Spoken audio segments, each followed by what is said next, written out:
2025년 2월 19일 가정예배를 하나님 앞에 드리시겠습니다. 기도하십니다. 하나님 아버지, 우리들의 생활을 주님께서 보호하여 주시고 우리들의 목숨 하나님께서 새 생명으로 바꾸어 주시오니 참으로 감사옵나이다. 땅의 것을 바라보지 아니하고 위의 것을 바라보게 도와주시고 소망을 가지게 하여 주옵소서. 이 세상을 바라보면 절망과 두려움과 짜증, 분노, 염려가 가득합니다.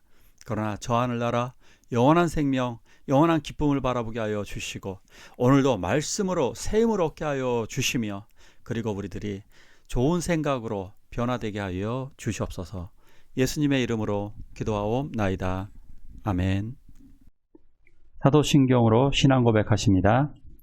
전능하사 천지를 만드신 하나님 아버지를 내가 믿사오며 그 외아들 우리 주 예수 그리스도를 믿사오니 이는 성령으로 잉태하사 동정녀 마리아에게 나시고 본디오 빌라도에게 고난받으사 십자가에 못 박혀 죽으시고 장사한 지 사흘 만에 죽은 자 가운데서 다시 살아나시며 하늘에 오르사 전능하신 하나님 우편에 앉아 계시다가 저리로서 산 자와 죽은 자를 심판하러 오시리라.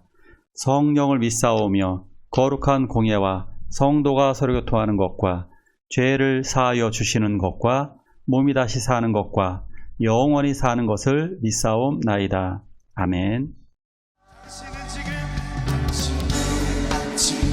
어디로 가나요? 발걸음 무겁게 이 세상 어디 쉴 곳 있나요? 머물 곳 있나요? 예수 안에는 안심이 있어요. 평안이 넘쳐요. 십자가 보며 믿는 자마다 구원을 받아요. 예수 믿으세요. 예수 믿으세요. 예수 믿으세요. 예수 믿으세요. 예수 믿으세요. 우리 목소리 높여 고백합니다. 믿고 새롭게 되니 기쁨이 넘쳐요. 어둠 거치고 새날이 되니 행복이 넘쳐요. 이전에 없던 평안이 넘치니 찬송이 넘쳐요. 색소없는 기쁨 전해주어요. 예수 이름으로. 예수 믿으세요. 예수 믿으세요. 예수 믿으세요. 예수 믿으세요. 예수 믿으세요. 기독교인은 왜 악착같이 전도를 하는 걸까요? 이상하게 교회 다니는 분들은 전도를 굉장히 많이 합니다. 타종교에 비해서 많이 그렇죠. 이슬람교가 이렇게 전도 많이 할까요? 불교가 전도할까요? 힌두교 그렇게 많이 전도하지 않죠. 근데 왜 기독교인들은 이렇게 악착같이 전도를 하는 걸까? 오늘 말씀을 통해 같이 보도록 하겠습니다. 읽을까요? 이 은혜는 곧 나로 이방인을 위하여 그리스도 예수의 일꾼이 되어 하나님의 복음의 제사장 직분을 하게 하사 이방인을 제물로 드리는 것이 성령 안에서 거룩하게 되어 받으실 만하게 하려 함이라. 아멘. 왜 전도를 할까? 그 이유의 답은 이겁니다. 하나님이 부르셨기 때문입니다. 우리들 기독교인들을 부르셨다라고 생각을 해서 우리 예수 믿는 사람들은 전도를 하는 것입니다.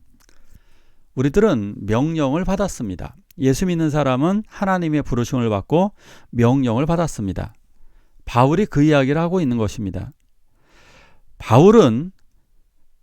이 사도 바울은 과거에 예수를 믿기 전에 대제사장의 명령을 받았습니다.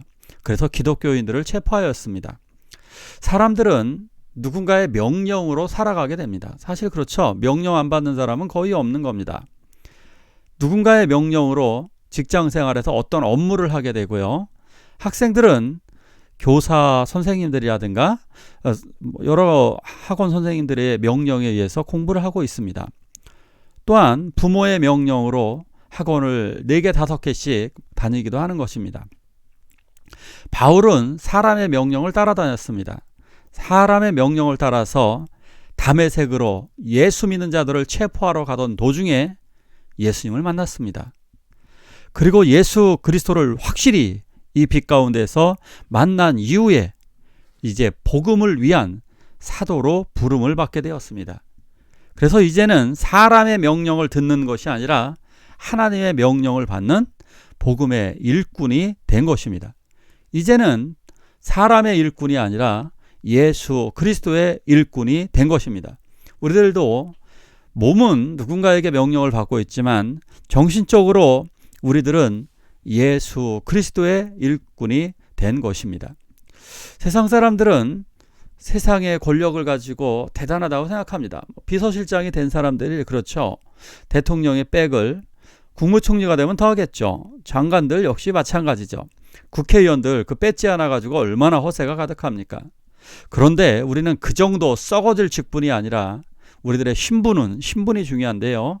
하나님의 아들입니다. 무려 대통령의 아들, 왕의 아들 정도가 아니라 하나님의 아들, 딸입니다. 그리고 우리들의 직분은 대제사장과 같습니다. 왕 같은 대제사장으로 부름을 받았습니다.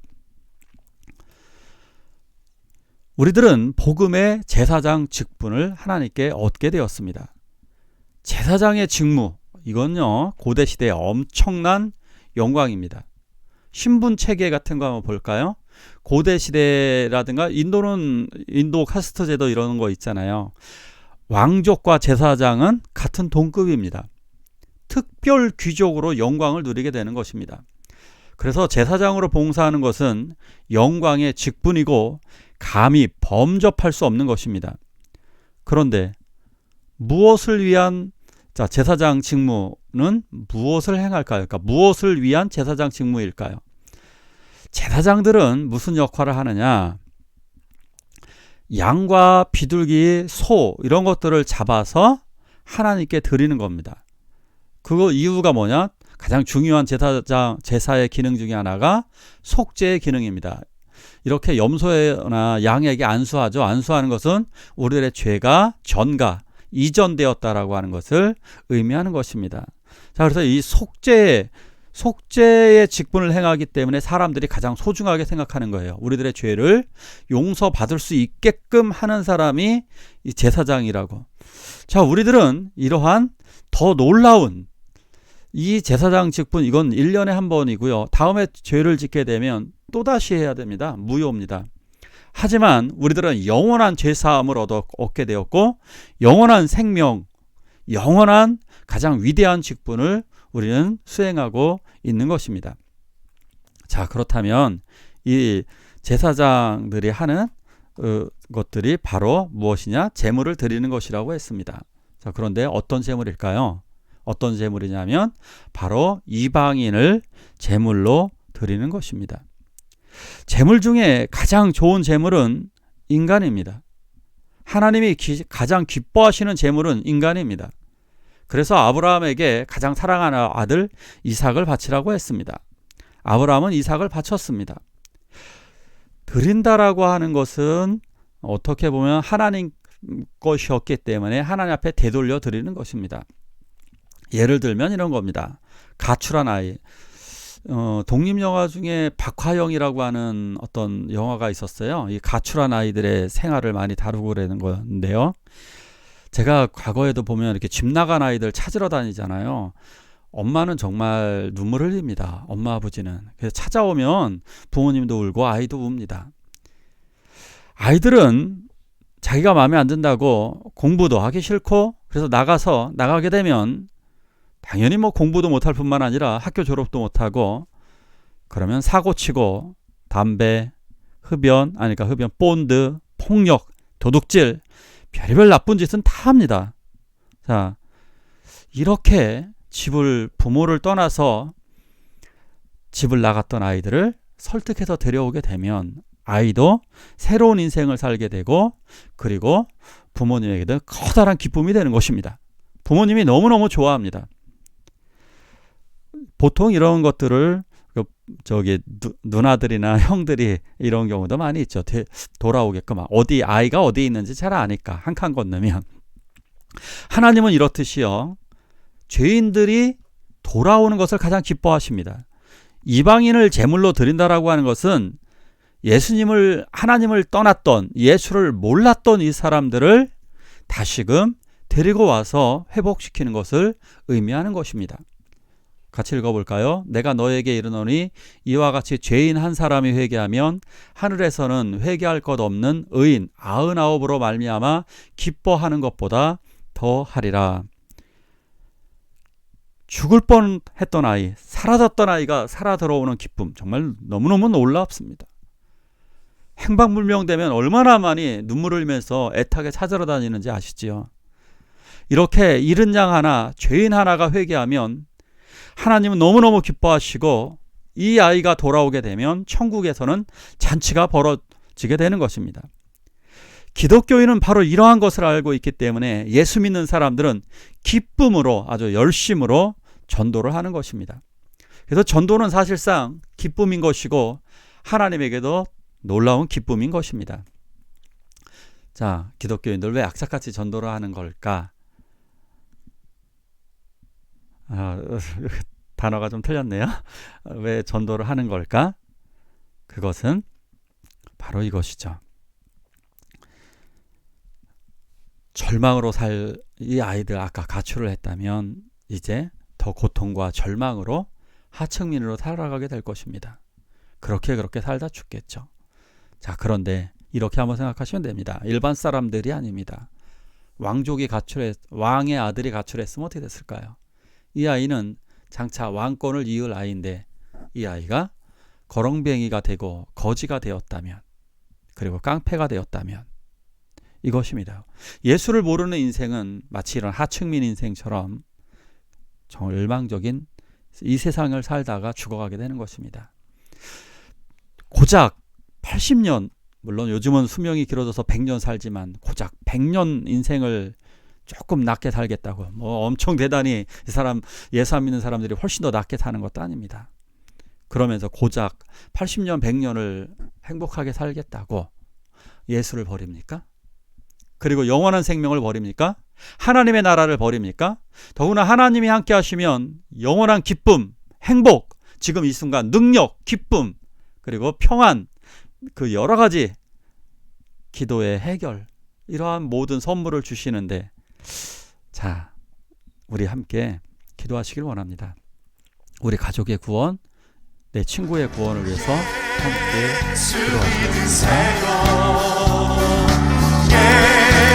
예수 믿으세요. 예수 믿으세요.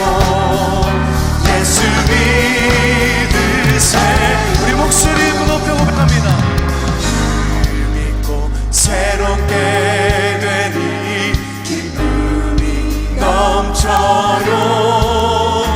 어둠 거치고 새날이 되니 행복이 넘쳐요. 이전에 없던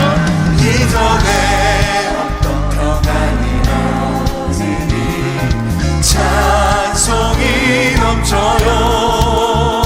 샘솟는 기쁨 전해주어요. 예수 이름으로. 예수 믿으세요. 예수 믿으세요. 예수 믿으세요. 예수 믿으세요. 예수 믿으세요. 주기도문으로 예배를 마치도록 하겠습니다. 하늘에 계신 우리 아버지여, 이름이 거룩히 여김을 받으시오며 나라가 임하옵시며 뜻이 하늘에서 이룬 것 같이 땅에서도 이루어지이다. 오늘날 우리에게 일용할 양식을 주옵시고 우리가 우리에게 죄지은 자를 사하여 준 것 같이 우리의 죄를 사하여 주옵시고 우리를 시험에 들게 하지 마옵시고 다만 악에서 구하옵소서.